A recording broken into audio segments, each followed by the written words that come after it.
Hello, this is Broyar, and it is finally here, guys. Civilization 7. I don't know if you guys know this or not, but Civilization 6 is the game that launched this channel. So the fact that we're finally done with that after how many years, and Civ 7 is here, that is very, very exciting. Asterisks exciting. Obviously, I am aware that the Steam reviews on this game, and probably reviews on some other locations as well, are not great right now. It's about pretty mixed right now. I think it's about 55% on Steam. Actually, I can look at it right now.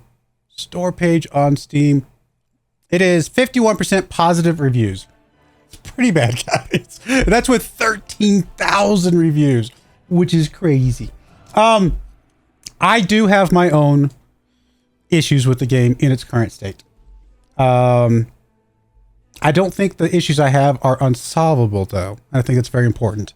But I haven't gotten that far. I played a little bit over the weekend. I did get the Founders version of the game. I thought about doing some recordings, but I wanted to kind of just get my feet wet a little bit and kind of get a little bit of understanding of the game. Not much. I'm still going into this very blind, just to be clear. But I did play through the Antiquity Age. More about ages later. And like a few turns into the next age after that, the Exploration Age or whatever. So at least understand the game a little bit. The leader I played as was a Charlemagne. I did not finish the game. I didn't win or anything like that. But I did play a little bit with that. So just some clarity there. Other than that, though, I am coming to this game pretty blind. There's a lot that I'm still learning. A lot that I still don't know. So hopefully we'll get to learn together. I will make mistakes. 100%. Guaranteed. Sometimes that's the fastest way to learn. Make a mistake and learn from it. But yeah, that's that. As far as leaders and stuff like that, let's go ahead and get into the game. We'll go ahead and get to this. And as I think of stuff, I'll bring up my concerns in certain aspects of the game. But until we kind of get there, I don't know if I'm going to load you guys up front. Because this isn't a review. This is a playing of the game itself. We're going to randomize the leader.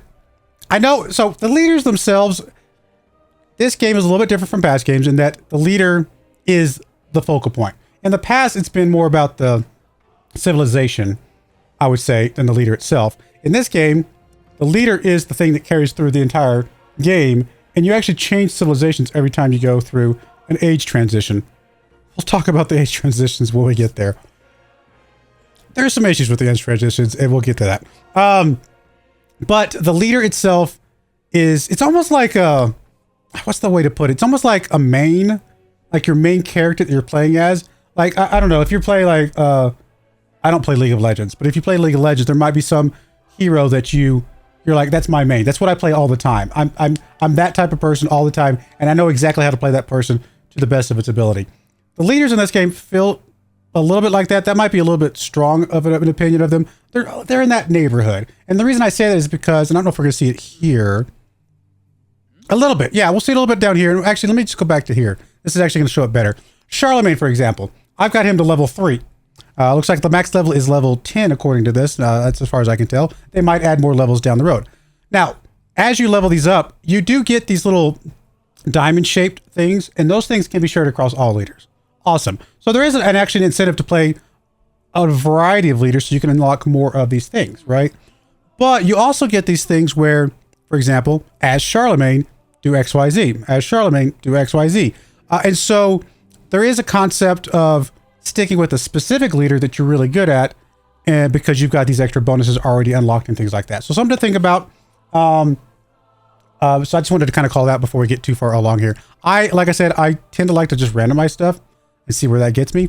Now, we do have a couple mementos, is what those things, those little diamond-shaped things were called. We actually have a couple mementos from, well, one from Charlemagne already, and that's this joyous memento here. We're probably going to play with it because I already unlocked it and we might as well use it. +2 happiness per age for every cavalry unit. I mean, happiness in this game works very similar to how happiness has worked in Civ 5, for example, where the more happiness you have, the better your civilization is, and you can get into these, I think it's Civ 5, was it Civ 5 they were called Golden Ages? They're called celebrations in this game, where as you stack up happiness, you'll eventually fill up a bar. Everybody's happy, you get a big bonus for your civilization. So we'll get into that more once we get one, but having 2 happiness per cavalry unit, even if we have a civilization that doesn't have cavalry as like a strong unit, or even just a civilization we're playing passive, it's an easy way to get some extra happiness. So we're probably going to plug that one in. I think that was a good one. And then We do have all of these attribute point ones. These are all very generic that we could plug in. Problem with that is because I'm going random, I actually don't know which of these we would want. Honestly, there might be one where it's like, you know what? You always want science because the first science attribute point is just good for everybody. And then you might specialize down the road. That might be the case. We might learn that at some point. For right now, probably what I'm going to do is take one of these other two relatively generic ones. Plus 400 gold for every settlement returned in a peace deal. It's interesting, but I'm probably going to ignore that one.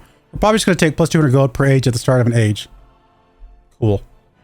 I don't know if I understood exactly what that... Oh, wait a minute. Sorry, let me put you there, and then we'll come over here.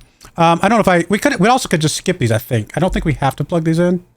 Or do we? I actually don't know. But we'll play with them. We've got them unlocked. We might as well. It's a way to kind of add some variance to the game as we go by. And like I said, some of those attribute point ones might actually be good as we get there. We'll figure that out. All right, we'll go ahead and continue here. We're obviously going to start in the antiquity age. That is going to be the same. We can select a... We can dissect the leader from the empire. As far as I know, any leader can play with any empire to start the game. And then the empires that you pick for the ages, I think, have some limitations. But anyway, there are obviously some natural leader empire correlations, though. And so that is something to think about as well. I'm just going to leave it on random because, again, I just don't care. We're going to just jump in there. We're just going to see what happens, right? So that's going to be the plan here. We are gonna do something crazy here. I was playing a little bit this weekend on Sovereign. It actually was pretty easy. But I've also heard that Deity is insane. We're going to try Deity. I do not expect to win our very first Deity game. I don't think I won my very first Civilization 6 Deity game. In fact, I think it took me several games of Civil 6 before I was, I guess, good enough at the game to win a Deity victory. So, but I would rather lose a Deity game and learn something than win a Sovereign game and learn very little, right? I feel like I'm going to learn more from a loss on a higher difficulty than I will the other way around. If you're not familiar with Civilization games, the higher difficulty does not mean the AI is better. The AI is the exact same no matter what the difficulty is. The difference is, I think they treat you a little bit differently. There's a slight variance in how they treat you, I think, but they get cheats. Civilization is just the way that's always been. The higher the difficulty, the more cheats they get. The lower the difficulty, they actually go the other direction. They actually get penalties. And what I mean by that is cheats would be like higher production, higher science output. They might have more units to start with. They might have a second city to start with. I don't know exactly how the cheats work in this particular game, but it's things like that. They have more to begin with. We're starting from behind and we have to catch up. Usually that's okay because the AI typically in Civilization games, not the smartest. So they kind of need those cheats. And eventually we usually catch up as a player and pass them. But we'll see how the Deity AI is in this game. We'll do standard speed here. I think that's fine. Although I could definitely see the idea for Epic being kind of cool. Continents Plus, I mean, I don't have any preference there. And then we're actually going to go on a standard size map. I prefer standard size maps. I just like a little bit bigger maps. Although I think I did see the suggestion from the developers was to start on small, but I don't know. I'm going to start standard. There are some advanced options here. It does look like we could actually make the age itself, longer or shorter. We'll just leave that on standard. Disaster, I'm fine with. Let me move my face out of the way for just a second. You guys can see the game random seed and the map random seed if you want to play along. We will leave crises enabled. All is good with that. Let's go. See where we're playing us. The path to glory requires the Okay. guidance of a steady hand. Can Maurya, hardy as the Himalayas, become the stewards of the world? All right, very short intro this time around. So we're playing as Ashoka. Okay. Interesting. He is the Emperor of Maurya. I'm thinking that if you randomize the leader of the Civ, maybe they just connect the two that kind of go together. That might be the case. I don't know. So we do have a cavalry unit, which is actually really good. The thing that we plugged in where we get +2 happiness for cavalry units, our unique unit is a cavalry unit. That worked out in our favor. +5 combat strength against fortified districts. Ignore which goes on control. Very cool. And then we have the Nagarika. Sure. I'm not even going to say the elephant one. If you notice, I skipped over that one. PB up there. This one is a Maurya unique settler unit. Civilian unit capable of founding new towns. We'll talk about towns in a minute. Adds +2 happiness on city halls. That's really cool. That's actually very useful. And then we do have 2 happiness buildings, which I assume probably go together. Just for quarters and wonders. They might not. Sometimes we'll see these buildings where if you build them in the same district together, they will give you an additional bonus. But I'm not seeing it's called out here specifically that they give us a bonus, so these might just be independent entirely. And considering their adjacencies are different, that actually does kind of lead me to believe maybe they are slightly different. But we do have one for science and one for culture. That's actually really cool because that does give us flexibility and balance, right? That's very useful. So let's get into this. I know we're 10 minutes in. We haven't even settled our first city. We do have the pop-ups turned on. I'm not going to... If you want to read these, you can play the game and read them. I'll talk about the ones that I'm not familiar with, but I've already, like I said, played a little bit of the game, so I'm at least familiar with most of those early ones. We do start off with a founder unit. Founder, not to be confused with a settler. Founder establishes a city. Settlers establish towns. Difference is, city, you have full control over. A town, if you want to put buildings, stuff like that down, you have to actually spend gold for that, and there's limited that you can do. Towns support cities is probably the best way to say it. And then, but you can turn towns into cities by spending some gold. So I don't know exactly the right ratio or balance of towns to cities. I think I saw one of the developers suggested 1-to-1. One town feeds into one city and then do another town, that type of thing.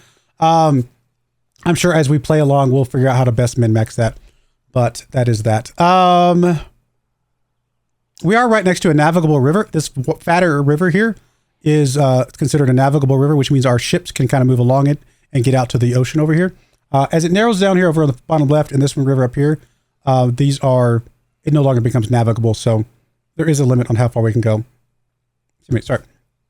So we're probably just going to settle in place here, and that's all fine and dandy. I think it's actually going to make me kind of settle in place here just based on the tutorial. I probably should turn off the tutorials, but since it's a brand new game, I'll leave them on for now. If there's any tutorials that I'm just not familiar with or look like something new, then we'll go over that.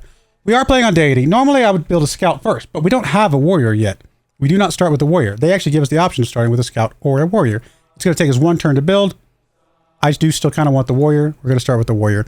It actually doesn't let us do anything else in the game right now. It's actually going to hold our hand, baby steps our way into the early part of this game. We don't even have all the menus opened up here. There will be more menus later. So we'll just baby step our way through the game. We'll get our warrior out here, and then we'll actually have a way to do something here. Warrior's going to be able to do some exploration. What is this up here? What is that? It's a very unique looking thing. I don't know if that's a thing we can go explore or not. We'll head up that way and see what happens. I don't actually know how terrain works in this game. And what I mean by that is, as far as like defensive stuff, I mean, I know there's like, certain terrain's going to slow us down and things of that nature. And maybe all that's contained in the Civilopedia. I'm a little disappointed it doesn't tell us a little bit more information on tooltips. Hopefully that's something to add at some point in time. But yeah, actually, you know what? I hadn't thought about what are we doing? What victory type are we going for? Do I have a way? Yeah, there we go. See all of our different bonuses. So the leader himself, and we didn't even look at this before, because actually a lot of this stuff wasn't even there. The leader himself has this Dhamma Raja ability, +1 food in cities for every 5 excess happiness. Okay, so this joyous thing is suddenly coming really handy for us. +1 food in cities for every 5 excess happiness, plus 10% food in all settlements during a celebration. Very cool. And all buildings gain +1 happiness adjacency for all improvements. Wow. So we're going to be very happy people. That is awesome. And then we have you can choose an additional pantheon after unlocking mysticism. So we're going to be very religious focused. Plus 30% production towards constructing Sanchi Stupa. And I don't even know what that is. And then we have, okay, yeah. So we do have a unique district, the Mata, which is if we build both of these in the same district, it will become this district, which gives us plus 10% happiness in the settlement. So obviously we're going to build these together because we want that 10% extra happiness. We are very happy people. This is actually really cool. We're going to get a lot of celebrations, and those celebrations are just going to compound things, which is really nice. Especially since the celebrations will give us more food. Yeah, this is all going to tie together. This is really nice. That does mean I don't know that we're militaristic. We do have elephants, but I'm not seeing anything here that tells me we're very necessarily militaristic. I think we go either science or culture. I think that'll be more fun early game. We can always go military at some point. I feel like going either science or culture would be a little bit more fun early on here. And then here's the attributes that we can go into. And this is where I talked about before, where if I'd pulled in a scientific one, it would have just given us some extra science right off the get-go from the game. Maybe you just want to get that no matter what your civilization is. That might be a good one. Same thing with culture, and then you can see the other ones as well. Honestly, I mean, getting some early happiness. We know the happiness is good for us. All of these are really good. Actually, even an expansionist point. I could see us in the future, instead of that 200 gold one, starting every game with the expansionist point, just so we can have that. 25% production towards settlers. Don't even care about anything else. That actually might be really good as well. Anyway, so that's all of that. I apologize we haven't done much 15 minutes into the game. It's a brand new game, okay? There's a lot to talk about. So hopefully you guys can forgive me a little bit. So we can, I mean, we do have advisors that kind of suggest what they think we should do. But we can also just go right into the tree and we see all this stuff here as well. I mean, are we scientific or are we culture? I don't know that we have to pick right now, but I'm leaning towards science. I'm leaning a little bit towards science. I think that'll be fun. Let's go pottery, because pottery leads to writing, and I think that'll be good. I will say this, and I hate that it's forcing me to do things, but this screen's a little bit confusing to me, in my opinion. Like this little line, this little dotted thing here, it looks like sailing would also go to writing a little bit, but I can kind of see the overlap now. I feel like they could have spread this out a little bit to make it a little more clear, because it does appear that pottery is actually what goes to writing, and irrigation, and then animal husbandry goes to those two, and sailing, I think, only goes to, I guess, currency, but that little bit there is a little bit weird. I'm not super happy about this. This is very chaotic, and I don't think it's as clear as we've seen tech trees in the past. So I'm going to be very heavy on the complaints as we play through this. That does not mean I'm not having fun. It does not mean I don't have hope for the game. It just means that these are things that I hope they fix. That's the way to look at it. We're going to go ahead and do a scout. I like early scouts, personally. We do have a discovery here. Exploration has revealed a cave, one of many discoveries that can be found in the world. Closer inspection grants a hidden benefit or opportunity. Try moving one of your units there to see what it provides. All right, well, we're definitely going to move our warrior unit over there in a moment. All right, we got a population growth. So there are no builders or workers in this game. Some people will be like, yay! Some people will be like, I kind of like the builders and workers, which is probably me. I kind of like the builders and workers. But it's fine. It's effectively the same thing. So what happens here is that every time our city grows, we get a new civilian. We can pop out there. And we can use that civilian to immediately put a improvement on one of these tiles. Now, you can see the yields that we're going to get for any of these improvements, right? This one right here, it is a, if this tells you anything, it is a woodcutter that will only get us one food. You might be thinking, okay, that doesn't make any sense. First off, why is it such a bad tile? Second of all, why would a woodcutter be giving us food? Well, it's because the improvements get better as the game progresses and you unlock more technologies and civics and things like that. So early on, they're not, and buildings. Buildings will make these better as well. So there's things that make things better. Let's just put it that way. As the game progresses, all of these improvements will get better over time. So right now the woodcutter does basically nothing for us. But down the road, it will do some things for us. On the other, there is another aspect of this though. Whatever tile we pick does a little bit of a culture bomb around it. If you're familiar with stuff from Civ 6 and things like that, where all the tiles in this area will be part of our city as well. And so there's two ways to look at this. We want to pick the tiles that are the best improvement or best yield for us right now, but we also want to pick tiles that progresses towards maybe a resource that we want to pull into our cities and our nation. Resources are different in this game. Some resources, like horses up here, are universal resources. Those are going to cover the entire empire. Once we've selected horses, we will have, once we actually improve it, we'll have all cavalry units get +1 combat strength and an additional +1 against infantry units for our entire civilization anytime we make a cavalry unit. Obviously pretty good for us because we will have cavalry units. The wool down here, however, is +2 production and +2 happiness, and this will be one that we can slot into a city. And we'll kind of go over that more later once we get there. And then we also have elephants over here, which gives us extra production towards wonders. So lots of things. So So we kind of want to keep an eye out on like what's around us that we might want to progress towards, not just what's the best yield right this second. Although for our very first tile, I think it just makes the most sense to take the thing that's got the most food, because that will help us grow even faster in the future. So we're just going to grab that one right there. 2 food, 1 happiness, and we'll be fine with that. So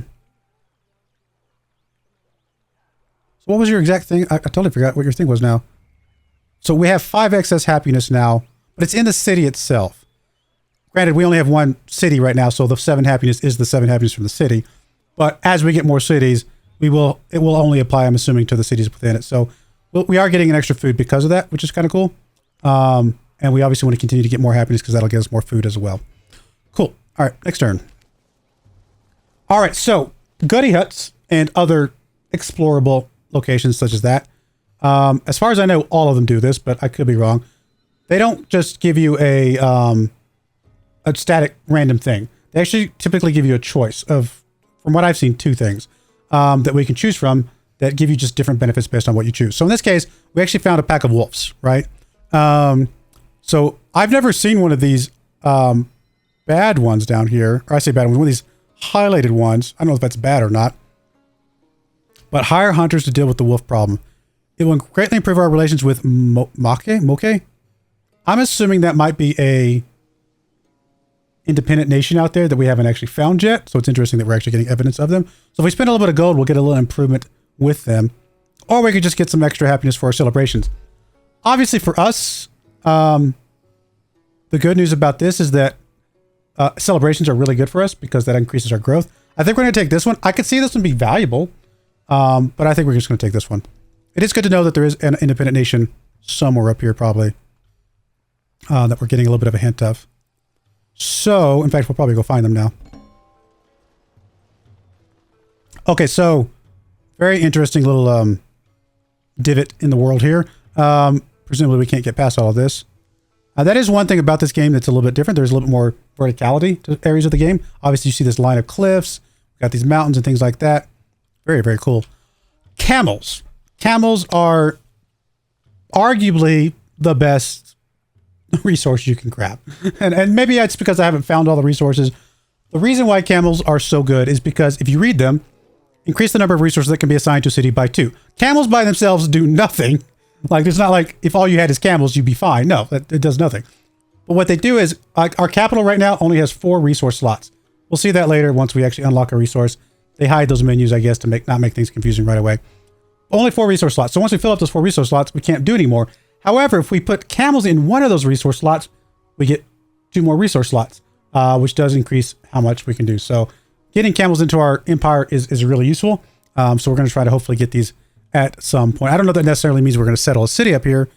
We'll figure that part out. But getting these camels into our empire would be very good. Okay. Let's just hit next turn. We're still working on our scout. Looks like we can climb up this hill here. There's a little bit of a gap there. Lots of wool around. We are going to be able to grow the city again. We could just grab the elephants. I'm not sure that's what we want though. I feel like just growth right now is fine. I don't even think we need the horses right now. I think just continue to just get as much growth as we possibly can. I do like the idea of the production and happiness though, because technically if we get up to 10 happiness, that's another food. So I could see the argument of us, and actually we'll get another happiness if we go here, or here to be fair. So if we push our way towards the wool, that might not be bad. Problem with this though is that this would become a fishing boat, and we've already got some things worked on towards farms. So if we were to improve our farms, both of these would be improved. If we split our focus, then we'd have to get 2 separate buildings or 2 separate improvement, technology and things like that to improve both of those equally, I suppose. I don't know if that made sense, but my point is focusing on the farms early on because we're going to improve the farms first does make a lot of sense. I do like this, and the +2 production is really nice. I don't know. This is a tough call. This is a tough call. I think we're just going to go for food and just push our way out this way. We'll be able to get everything that we want at some point in time. All right. So our warrior's not going to be able to go too far up here. Thankfully, our scout will come along and be able to help a little bit here in a moment.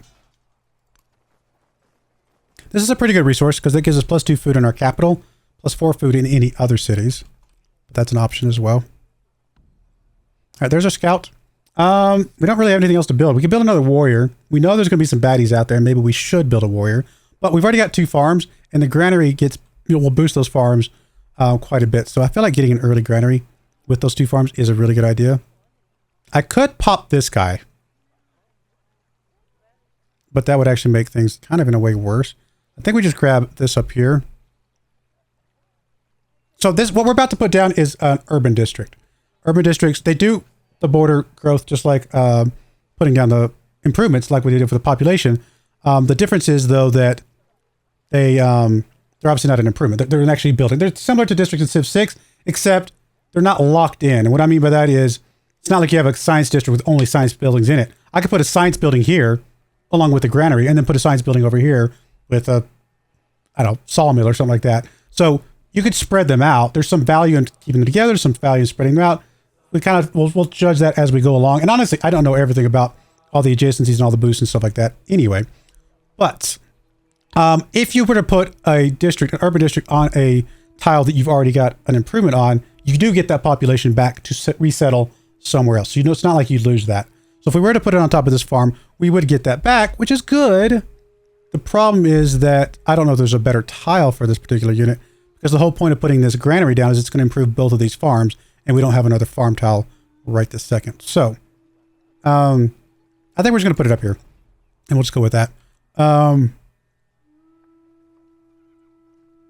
It looks like it did not expand the borders yet. I think it won't do that until it has just the building.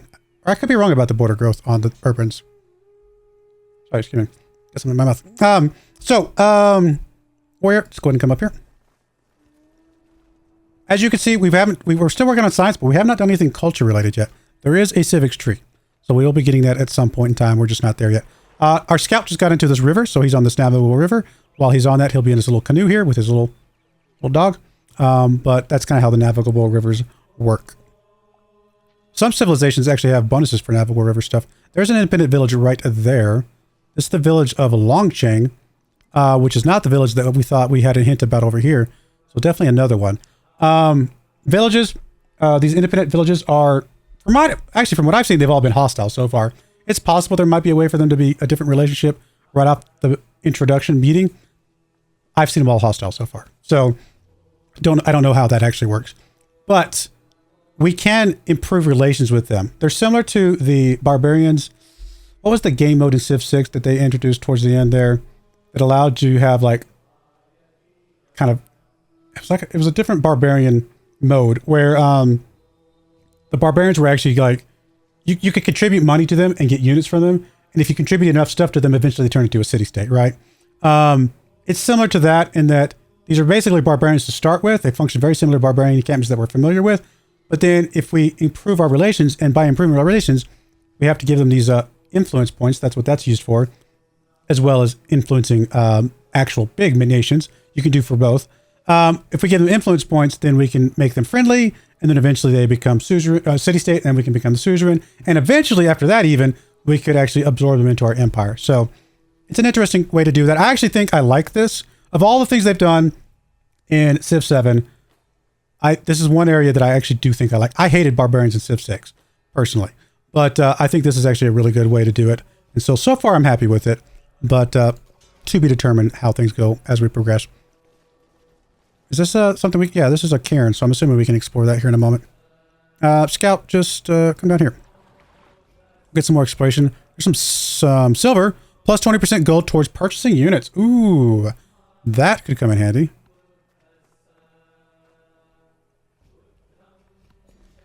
All right, we got another population growth already. So going for this food actually really did help us out. I'd love to get us another farm, but that's okay. I think now is the time to go ahead and come down here and go for the sheep.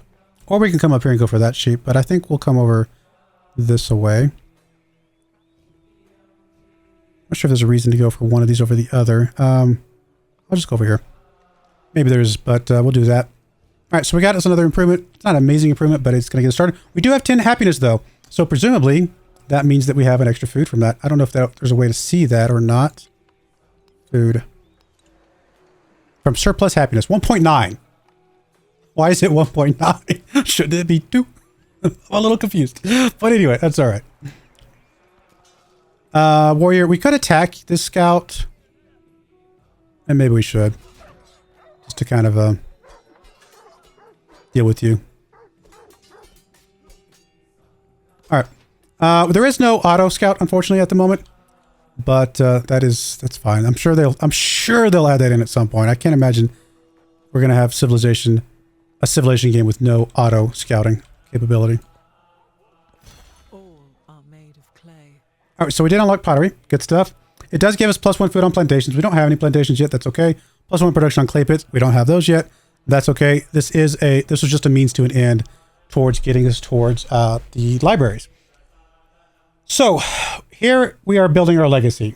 It doesn't explicitly tell it. I guess it does a little bit here. It does talk about the fact that you can change your mind at any time. In the next screen after this, it's going to tell us that we can focus on one legacy, we can focus on all the legacies, or we can focus on no legacies.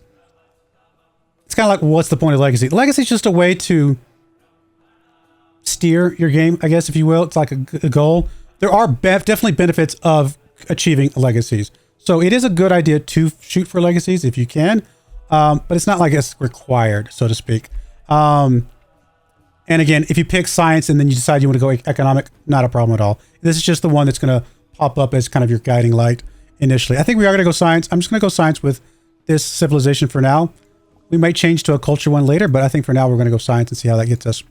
And I'm just kind of skipping through a lot of this stuff. We need to get, according to this, we need writing to get to the next path. In fact, if we come over here, you can see all the different paths. There's culture, military, science, economic. Culture wants us to build a bunch of wonders. I actually did that in my sovereign game that I played before. I just built a whole bunch of wonders. It worked out really well. It was really fun. Military, there's you need to have a bunch of towns. You also have to have, if you conquer things, I guess it counts for more. Science, what we're doing right now, we need to display 10 codices in our empire. What are codices? We'll talk about that here in just a second. And then economic, we need a bunch of resources. This is not what we need to win, to get past this first step. This is actually what we need to get to the last step over here on the far side, to actually finish this this thing. So the very first step is just research writing. And this is going to guide us through the little steps that we do along the way. It's probably research writing. I'm guessing the next one is go build a library and then go do this or whatever. So it will guide us along the way. And then eventually we want to get these 10 codices. The codices are things that you can get from technology. Does it show any here? I think most of them are from the mastery things. For example, the mastery of writing. We hover over this. +1 science on science buildings, gain 1 codex. And then there's a still technological advancement option there as well. Not all of the mastery ones have them. Several of them do. There might be other way to get codices as well. I'm actually not sure. I haven't played the game that much. Codices are essentially, from what I had in the last game, 2 science every time we socket into a codice into a library or something like that. So we have limited slots. It's similar to Great Works in Civ 6, except instead of being culture related, the codices are science related. So it's something to think about. How are we doing on time? I'm going to go about 40 minutes in this first episode, just because it's the very first episode, and see where that gets us. We are going to go ahead and go for writing. It is a very long research. There's part of me that says maybe we should go for the slinger so we can have a little bit more defensiveness. But we're going to gamble here. We haven't found anybody else yet. Famous last words. And we're going to do that. We did just explore a cairn here, which is another option. I'm assuming each of these different things have different flavors, right? So the cairn makes sense. Culture or science, that kind of feels like that makes a lot of sense. We can either get +30 culture and 10 production, which will help us speed up along the granary here, which would be good because that will help us grow faster. And culture is obviously very good. Or we can get just a bunch of science. That's almost 5 turns, about 4.5 turns of science, right? That would actually help speed along the library a lot. I think I'm going to take the science this time, but I could definitely see the argument for the other one. Did we not get the science? It still says 18 turns up there. I'm a little confused. Yeah, very confused why it still says 18 turns. Maybe it just isn't updated? There we go. Now it's down to 12. Okay, very good. So we just saved ourselves, what, 5 turns or something like that? Which is what I said, 4.5 turns. Oh, another scout. I mean, I guess I guess attacking scouts they don't attack back. Really? Okay. We'll take the scout. Although I eventually might want to be friendly. Oh, actually, you're different. You're Longcheng, and then you're Gatuda or whatever. So yeah, definitely different different nations out there. So the scout does have a couple other abilities that I haven't talked about. We'll talk about that here next time he comes back around. Oh, you... What are you? Serta. There's so many of them. Apparently we got a lot of independent nations out there. I mean, I'd like to be friends with at least one of them, but presumably some of the other ones we might have to be more aggro against. So the scout has two abilities down here. One is called Lookout, which increases sight range by +1. I'm not exactly sure how this works. The last time I hit it, I was just in the middle of a city and it just increased our sight radius. And then when I moved, I think it went away. So I guess it's just a way to give a static place a little bit more visibility. Like, I mean, it's a lookout. It's what it sounds like. I guess we'll be able to see enemies coming in a little bit sooner. Cool. All right, whatever. And then you have this search, which basically for one turn, it'll just do a search around us and see if there's any discoveries around us. I mean, I'll go ahead and hit it now because why not? It'll do this big search around here.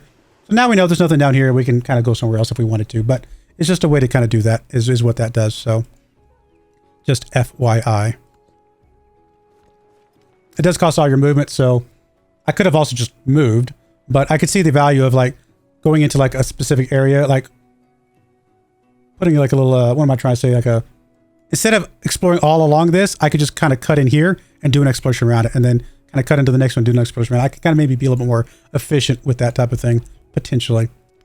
All right, so we're finally able to get our first civic choice. This is going to be what's using our culture, of course, similar to Civ 6, as you guys know. We got the tree here. Oh, that's something I forgot about. So we do have all of the civics here. It's the Antiquity Age, which once we get to the next age, that'll change. But for now, this is the Antiquity Age civics. We also have civics specific to our nation. And so we've got this one here. Do all the nations have this? I mean, I don't have that much experience. I assume they do, but that could be wrong. But this is how we would get our two initial buildings, for example, that we want to put into that district. That would be a good way to do that. So we come back over here. We got discipline, which will help us get commanders. I don't really know much about commanders yet. I actually have not been at war. My first game, I was completely pacifist. Didn't have to go to war, so I have not learned anything about the commanders yet. We'll learn about that at some point in time. It does give us more scout movement and sight if we pick up the survey. Now, this is a civic. We have to sock it in, but it is an option. +2 gold in all settlements. Gets us the altar. Altars are along the lines of the religion line of thinking. And so happiness and religion, all that kind of stuff is kind of where that goes. So that actually, the altar would be good for us because happiness is good for us as our nation. So that's a really good choice. And then, of course, we do have our specific one, which also gives us happiness.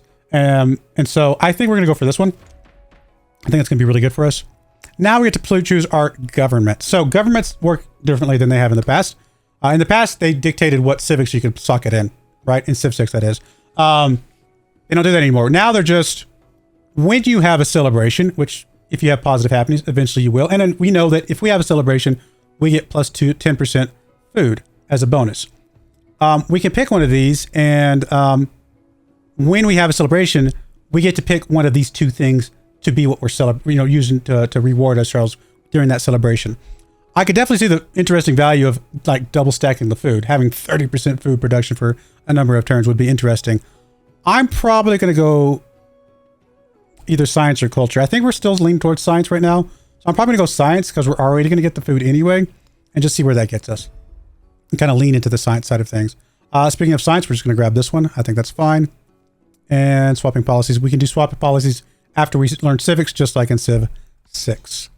There might be a way to do it by spending money. No, it does not look like there's a way to. Maybe because we have an advanced turn, we can still swap. Okay. But yeah, I don't know if there's a way after we have advanced turns, if there's a way to do it, spend money to unlock that like there was in Civ 6 or not. Alrighty. I guess I'm going to move you down this way. Some silk plus 10% culture. That's not bad. Even if we're going science, just having some free culture is always nice. Explore down this way and we'll just kind of see what's going on here. Apologies for the long conversation. I know we haven't done much in 40 minutes, but it's a brand new game, guys. There's a lot to go over, a lot to discuss. I promise as time goes by, we'll get used to the game, understand things a little bit better, and we'll be able to speed things up quite a bit. So hopefully you guys can be a little bit patient with me as I myself am learning. I'm not just talking just to teach you guys things. I'm talking because I'm learning this stuff as well. So that's kind of where it's at. Anything down here? I might do the little boost thing just to make sure there's nothing back that way. And then we can just focus on the... Oh, there's one right there. I didn't even see you. It's hard to see them. They're not... They're so varying in what they look like. I didn't even notice to look for that. Oh, thanks for coming back, other scout. Oh, there's a campfire there too. All right, so we'll come up this way, grab that.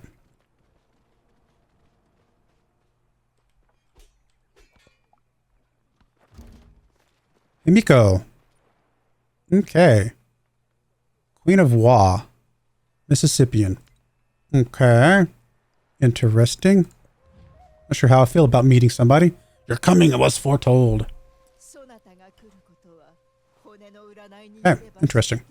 So, again, I talked to you about influence. Influence can be used to influence city-states or future city-states, but they're also what you use to do negotiations with other civilizations. Similar to Civilization Beyond Earth, if you ever played that. In fact, I think the icon is exactly the same, isn't it? Like you can do these like negotiations where, hey, I'll give you some gold and you'll give me some whatever, or maybe you boost my unit capabilities and I'll give you a little bit of gold as a return, or we'll trade culture, we'll trade happiness and things like that. When you first meet somebody, you can spend a little bit of influence to improve your relation with them, or you can spend a little bit of influence to reduce your relation with them, or you can just be completely neutral. I think in this case, because I do want to influence a city-state here in a bit, I'm just going to be completely neutral. But I could see value in making friends early, especially for us when we want to be just friendly with everybody. I'm going to skip through all that stuff. So here's the things that we could do to boost things, right? For example, if we wanted to open borders, that would give us a little bit of a relationship boost. If we want to do the local festivals, we would receive +2 happiness. They would receive +2 influence. Now, if they decided they wanted to join us in the festival, then we would both receive +3 happiness. And I don't think they receive the influence anymore. So you have a choice of when somebody offers you something, yes, I want to join you, or no, I'll just let you do your thing. And then I still get a little bit of a benefit, but maybe not as much. So, but it's free at that point. So something to think about. Also negative things, sanctions, and then spying later on also costs influence. So everything basically costs influence. Any interaction with the AI costs influence of some form or fashion. We do want to come down here and get the wool because more production and happiness, of course, is very good for us. And I think that will give us our first resource. And I think we'll call the episode after that. We'll take a look at the resource here.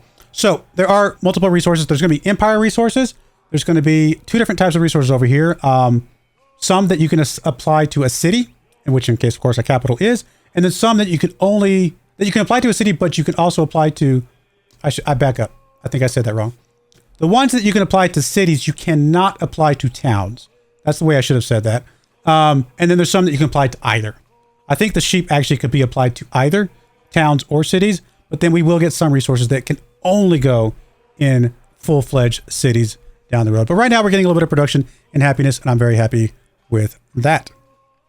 All right, we're going to put a cut in there. It's a lot. It's a brand new game, guys. Bear with me as I'm learning, like I said. And we'll try to speed up as we can, but there's just so much to learn.